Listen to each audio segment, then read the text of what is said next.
რა ეფექტს მოახდენს სხვადასხვა პროდუქცია აქციზის განაკვეთის ზრდა ბიუჯეტსა და მოქალაქეებზე მოამბემ სპეციალური ფორმულით გამოითვალა რამდენად გაიზრდება საწვავის ღირებულება აქციზის მატების შემთხვევაში. სპეციალისტებისა და პოლიტიკოსების ნაწილი ხელისუფლების მიერ ბიუჯეტში თანხების მობილიზებისთვის შემუშავებულ გეგმას სკეპტიკურად უყურებს. შეფასებები საბიუჯეტო ცვლილებებზე მარიამ ბერძენიშვილის სიუჟეტში. რამდენით გაიზრდება ბენზინისა და დიზელის თვითღირებულება, ეს მოამბემ სპეციალური ფორმულით გამოთვალა. დღეს პლაცის მიხედვით 1 ტონა ბენზინის საერთაშორისო ფასი $462-ია, დიზელი კი $418 ღირს. თუ ამას გავამრავლებთ ლარის კურსზე და დავამატებთ დღგ-ს, აქციზსა და ტრანსპორტირებას, ხოლო ჯამს გავყოფთ 1 ტონა დიზელის მოცულობაზე, რომელიც 1060 litrია, ბენზინი კი 1320 ლიტრი, მივიღებთ, რომ 1 ლიტრი ბენზინის თვითღირებულება 1.50 თეთრია, დიზელის 1.51 თეთრი.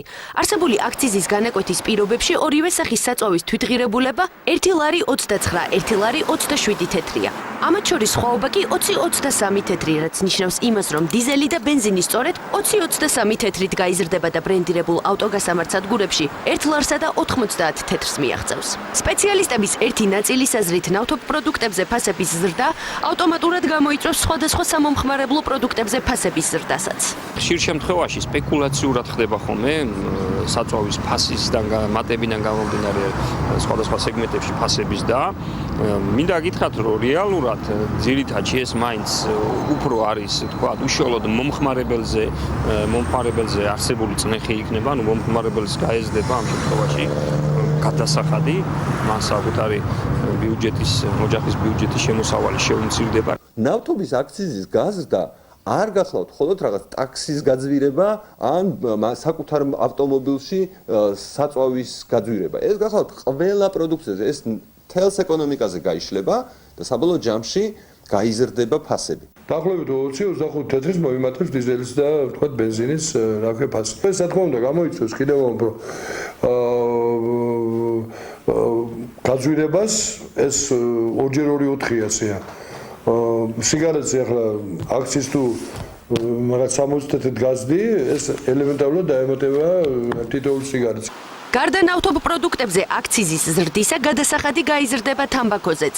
როგორც ამ ეტაპზე ხდება ცნობილი 1 კოლოფი სიგარეტის ღირებულება 70-80 თეთრის ფარგლებში გაიზრდება.